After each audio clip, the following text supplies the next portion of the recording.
So know you're starting on number 2 for your independent practice for the day. It's the last one that you're really having to work on. It says the school cafeteria paid 96 cents for 12 packages of crackers.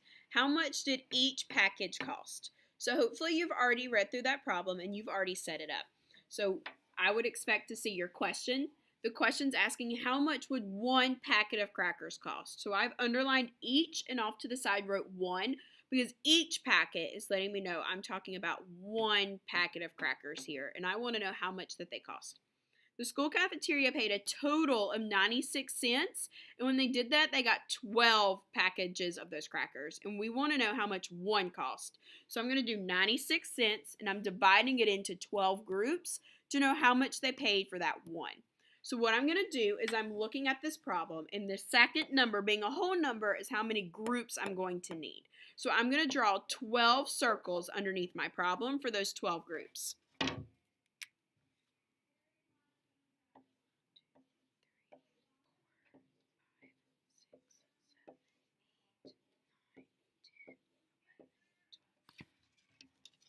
So hopefully you did this with me, and on your paper we have 12 circles. 1, 2, 3, 4, 5, 6, 7, 8, 9, 10, 11, 12. So each one of these circles represents an individual cracker packet.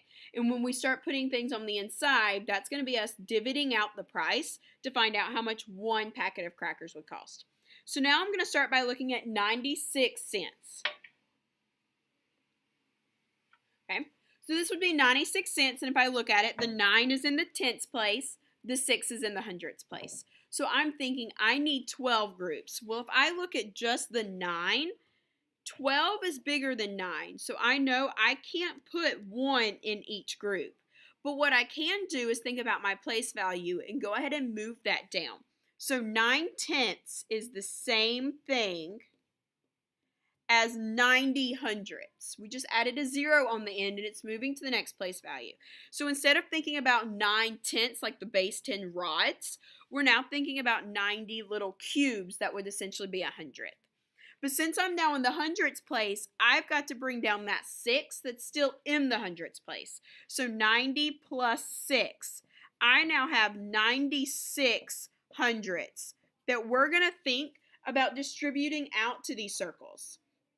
So if you know your 12 facts, you can start thinking about 12 times what? It's going to get me super close to 96. And if you don't know your 12 facts, then this would be the time that you would hop down and you would do your bag of tricks.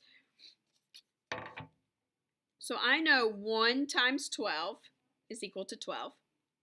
I know 2 times 12 is equal to 24. 5 times 12 is 60. And since 60 is super close to 90, I know I'm getting there.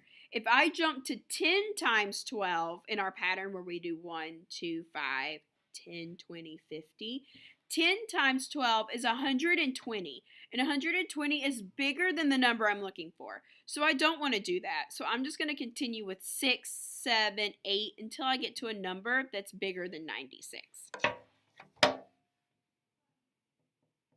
So 6 times 12 is 72. Yeah.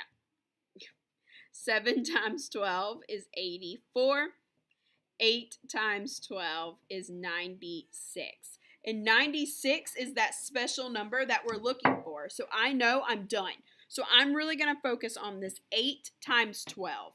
So down here at the bottom, we're trying to figure out, I have 12 groups and I have 96. So I know I can put 8 into each one of these groups because 8 12 times equals 96. But it's 8 what? Because it wouldn't make sense for it to be $8, or is it 80 cents, 8 tenths, or would it be 800ths? The key here is this word that we wrote down at the bottom. This is 96 hundredths. So that 8 answer is still 8 hundredths. So when I write that, that 8 needs to be in the hundredths place, which would look like a 0.08. And that would go in each one of these groups.